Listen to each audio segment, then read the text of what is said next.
ఓం నమో వెంకటేశాయ.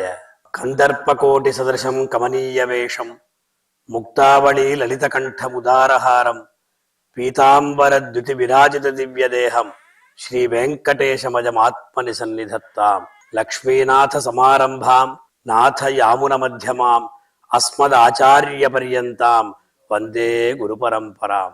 భాగవతోత్తములారా, అగాధ భగవద్భక్తి సింధువైనటువంటి పన్నిద్దరు ఆళ్వారులలో అవయవీభూతులు, అంగిభూతులు, ప్రధాన భూతులైనటువంటి శ్రీ నమ్మాళ్వార్ల యొక్క తిరునక్షత్ర మహోత్సవాన్ని పురస్కరించుకొని శ్రీ వెంకటేశ్వర భక్తి ఛానల్ మూలంగా ఏర్పాటు చేయబడినటువంటి ఈ పండిత గోష్ఠిలో ఈనాడు చాలా మంది విద్వాంసులు, విదుషీమునులంతా కూడా పాల్గొన్నారు.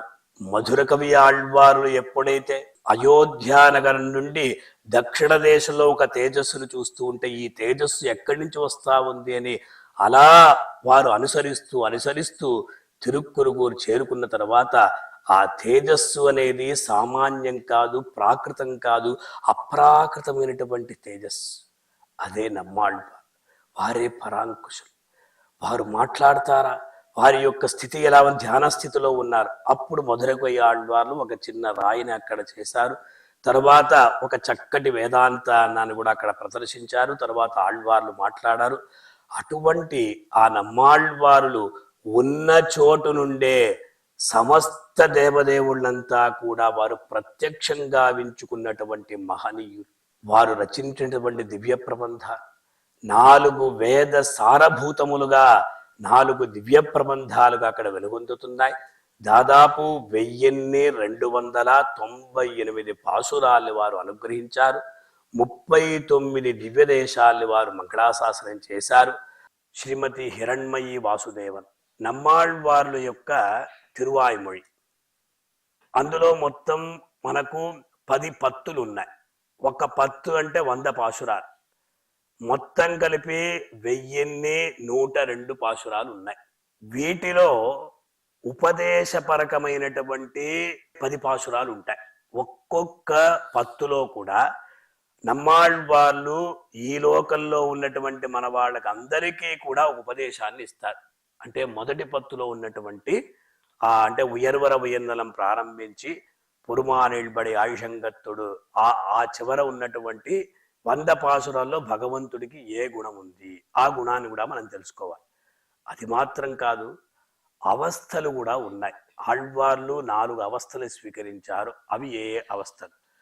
ఇది మాత్రం కాదు, ఈ దివ్య ప్రబంధానికి, తిరువాయిమొഴి దివ్య ప్రబంధానికి ఒక మహనీయులు అంటే శ్రీ వెంకటేశ్వర స్వామి వారి యొక్క ఘంటాస్వరూపులైనటువంటి వేదాంత దేశికుల వారు చక్కటి సంస్కృతంలో సారభూతమైనటువంటి ఒక గ్రంథాన్ని అనుగ్రహించారు.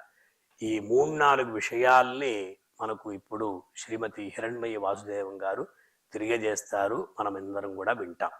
నమస్కారం అండి. వేదాంత దేశికుల వారు రచించిన 2 గ్రంథాలు ద్రవిడోపనిషత్ తాత్పర్య రత్నావళి అని ఒక గ్రంథం, అలాగే ద్రవిడోపనిషత్ సారం అని ఇంకొక గ్రంథం.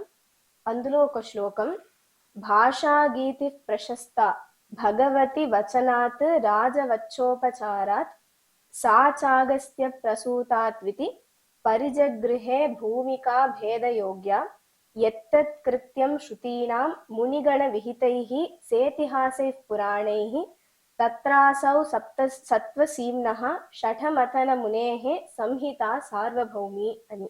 నమ్మాళ్వార్లు రచించిన తిరువాయిమొழிలో మొదటి పత్తులో వీడువిన్ ముట్రవుం అని ప్రారంభమయ్యే 10 పాసురాలు, అలాగే 2వ పత్తులో కిళరొళి ఇళమై అని ప్రారంభమయ్యే 10 పాసురాలు, 3వ పత్తులో షొన్నాల్ విరోధం ఇది అని ప్రారంభమయ్యే 10 పాసురాలు, 4వ పత్తులో ఉన్నుం దేవం ఉలహం అని ప్రారంభమయ్యే 10 పాసురాలు, 5వ పత్తులో పొలిహ పొలిహ పొలిగ అని ప్రారంభమయ్యే 10 పాసురాలు, 6వ పత్తులో నల్గురవం శెల్వం నరహం అని ప్రారంభమయ్యే 10 పాసురాలు, 7వ పత్తులో ఇన్బం పయక్క అని ప్రారంభమయ్యే 10 పాసురాలు, 8వ పత్తులో ఎల్లియం కాళయం అని ప్రారంభమయ్యే 10 పాసురాలు, 9వ పత్తులో మాలినన్ని అని ప్రారంభమయ్యే 10 పాసురాలు, అలాగే 10వ పత్తులో కಣ್ಣన్ కళ్ళనై అని ప్రారంభమయ్యే 10 పాశురాలు. ఇలా ఈ ప్రకారంగా 10 పత్తులో కూడా భగవంతుని యొక్క ఉపదేశం నమ్మాళ్వార్లు ఉపదేశంగా ఇచ్చారు. అలాగే ఈ 10 పత్తులో కూడా 10 రకాలైనటువంటి భగవంతుని యొక్క గుణాలని కూడా నమ్మాళ్వార్లు అనుభవించారు.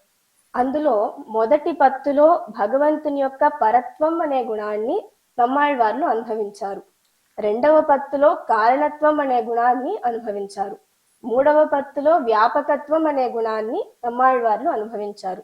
4వ పత్తులో నియంతృత్వం అనే గుణాన్ని అనుభవించారు. 5వ పత్తులో కారుణికత్వం అనే గుణాన్ని అనుభవించారు. 6వ పత్తులో శరణ్యత్వం అనే గుణాన్ని అనుభవించారు. 7వ పత్తులో శక్తత్వం అనే గుణాన్ని నమ్మాళ్వార్లు అనుభవించారు. 8వ పత్తులో సత్యకామత్వం అనే గుణాన్ని అనుభవించారు. 9వ పత్తులో ఆపత్సఖత్వం అనే గుణాన్ని అనుభవించారు. అలాగే 10వ పత్తులో ఆర్తిహరత్వం అనే గుణాన్ని నమ్మాళ్వార్లు అనుభవించారు. ఇలా ఈ ప్రకారంగా 1000 పాశురాలలో కూడా భగవంతుని యొక్క గుణాలని నమ్మాళ్వార్లు అనుభవించారు అని మనకు పెద్దలు తెలియజేశారు. అలాగే నమ్మాళ్వార్లకి 4 అవస్థలు అని ముందుగా స్వామివారు చెప్పారు. అందులో మొదటి అవస్థ స్వావస్థ, అంటే నమ్మాళ్వార్లుగా ఉండి ఆయన ప్రబంధాన్ని భగవంతునికి సమర్పించడం మొదటి అవస్థ స్వావస్థ. రెండవ అవస్థ నాయిక అవస్థ, అంటే నాయిక అంటే ఇక్కడ పరాంకుశ నాయిక. నమ్మాళ్వార్లు నాయికగా తనని భావించుకుని భగవంతుడిని నాయకుడుగా భావించి తమ యొక్క విరహ వేదనను నాయకుడైనటువంటి భగవంతునికి విన్నపించడం రెండవ అవస్థ నాయిక అవస్థ. మూడవ అవస్థ తాయిమార్ అవస్థ. ఇక్కడ తాయి అంటే తల్లి, అంటే నమ్మాళ్వార్లు తల్లిగా మారి తమ కూతురి యొక్క విరహావస్థను భగవంతునికి తెలియజేయడం మూడవ అవస్థ తాయిమార్ అవస్థ. 4వ అవస్థ తోళిమార్ అవస్థ. తోళి అంటే స్నేహితురాలు. నమ్మాళ్వార్లు చిలికెత్తగా మారి తమ స్నేహితురాలు ఇలా ఈ విధంగా ఈ ప్రకారంగా విరహ అవస్థను అనుభవిస్తోంది అని భగవంతునికి తెలియజేయడం ఈ 4వ అవస్థ తోళిమార్ అవస్థ. ఇలా ఈ ప్రకారంగా నమ్మాళ్వార్లకి 4 అవస్థలు ఉన్నాయని మనకు తెలియజేశారు. ధన్యవాదాలు. శ్రీమతి హిరణ్మయి వాసుదేవన్ గారికి ధన్యవాదాలు. చాలా సూక్ష్మమైనటువంటి విషయాలు. ఎందుకంటే ఆళ్వారుల యొక్క ఉపదేశం అనేది ప్రజలలో చైతన్యాన్ని కలిగించాలి. మనమందరం కూడా అజ్ఞానం అనే అంధకారంలో కొట్టుమిట్టాడుతూ ఉన్నాం. మనకు ఎప్పుడు మోక్షం వస్తుంది? మోక్షాన్ని ప్రసాదించేవాడు ఎవడు? ఆ మోక్షం కావాలంటే భగవంతుని ఎలా మనం శరణు వేడాలి? ఇదంతా కూడా నమ్మాళ్వార్లు తమ యొక్క దివ్య ప్రబంధంలో తెలియజేశారు. ఇప్పుడు 6వ పత్తు యొక్క ఆ గుణం ఏమిటంటే శరణ్యత్వం అనే గుణం.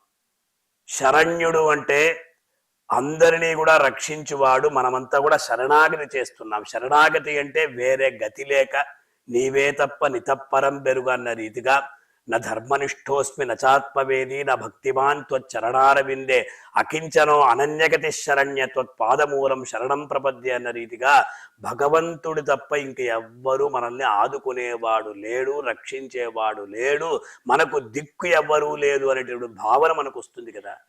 అటువంటి భావనతో భగవంతుణ్ణి మనం శరణాగతి చెయ్యాలని నమ్మాళ్వార్లు ఎక్కడ శరణాగతి చేశారంటే కలియుగ ప్రత్యక్ష దైవమైనటువంటి శ్రీ వెంకటాచలపతి యొక్క దివ్య పాదార విందమును శరణాగతి చేశారు. అదే 6వ పత్తులో అగలగిల్లే నిరయువెన్న అలర్మేల్ మంగై ఉరమార్బా నిగరిల్ పుகழாய் உலகம் முன்னுடையா என்னை ஆழ்வாரே நிகரிடமரர் முனிக்கடங்கள் விரும்பும் திருவேங்கடத்தாரே புகழொன்னில்லா అడియేన్ ఉన్ అడికీళ్ అమర్ందు పుహుందేనే. అంటే నేను వచ్చి చేరాను, వచ్చానని చెప్పడానికి, వచ్చి చేరాను చెప్పడానికి ఎన్నో అక్కడ విశేషాలు ఉన్నాయి. ఎందుకంటే నేను వచ్చేసాను, ఇక నేను ఎక్కడికి పోను. ఆ ప్రకారంగా ఒక్కొక్క గుణాన్ని కూడా ఆళ్వారులు తమ యొక్క ఆ 10 అంటే విశేషమైనటువంటి 1102 పాశురాలు తెలియజేశారు. అదే ప్రకారం ఉపదేశం ఎలా ఉండాలంటే, లోకల్లో మనం మనుష్యుల్ని పొగుడుతూ ఉంటాం, పొగిడి వాళ్ళ యొక్క మెప్పును పొందాలనుకుంటూ ఉంటాం. కానీ నమ్మాళ్వార్లు சொன்னால் விரோதமிது ஆகிலும் சொல்லுவன் கேண்மினோ என் நாவில் இன்கவி யார் ஒருவர்க்கும் கொடுக்கிலேன் தென்னாதனாவென்னு வண்டுமுரல் திருவேங்கடத்து என்னானை ఎన్నప్పన్ ఎంబెరుమాన్ ఉడనాగవే అని. అయ్యా, నేను ఎవ్వరిని పొగడను. భగవంతుడైనటువంటి శ్రీయప్పతి అయినటువంటి శ్రీ వెంకటేశ్వరుని తప్ప నేను ఎవ్వరిని పొగడను అని వారు సొన్నాలు విరోధం. లోకంలో అందరికి విరోధిని అయిపోతా. ఎందుకంటే నన్ను పొగడవా అంటే పొగడను. అందువల్ల ఏం చేస్తాడా మానవుడు, ఇతని పక్కన పెట్టేస్తాడు. పర్వాలేదు, నేను భగవంతుణ్ణే పొగుడుతాను. ఈ ప్రకారంగా ప్రజలకందరికీ కూడా, భక్తులకందరికీ, ప్రపన్నులకందరికీ, ఆశ్రితులందరికీ కూడా ఇటువంటి అద్భుతమైనటువంటి ఉపదేశాన్ని నమ్మాళ్వారు చేశారు కనుక అందులో కూడా కണ്ണన్ కழலின் నన్నుం మణముడైర్ ఎన్నం తిరునామం తిన్నం నారణమే అనేటువంటి పాసురం ఏదైతే ఉందో ఆ 10 పాసురాల్లో మనకు తిరుమల క్షేత్రంలో అలా మనం బంగారు అంటే ధ్వజస్తంభాన్ని దాటి ఆ వెండి వాకిలి దాటి వచ్చిన తరువాత రంగనాథ స్వామి దర్శనం చేసుకుని అలా ఎడమ వైపుకు తిరిగినప్పుడు వరదరాజస్వామి వేంచేసి ఉంటారు. వారికి మేయాన్ వేంగడం అని పేరు. ఆ మేయాన్ వేంగడం కాయామలర్వన్నని నమ్మాళ్వారు స్తోత్రం చేశారు. ఈ ప్రకారంగా ఆళ్వారుల యొక్క దివ్య ప్రబంధాలు మనకు ఎప్పుడూ కూడా శ్రేయోదాయకాలు అనేటువంటి విషయాలు మనం తెలుసుకోవాలి. ఇటువంటి విషయాన్ని తెలియజేసినటువంటి హిరణ్మయి వాసుదేవన్ గారికి ధన్యవాదాలు తెలియజేసుకుంటూ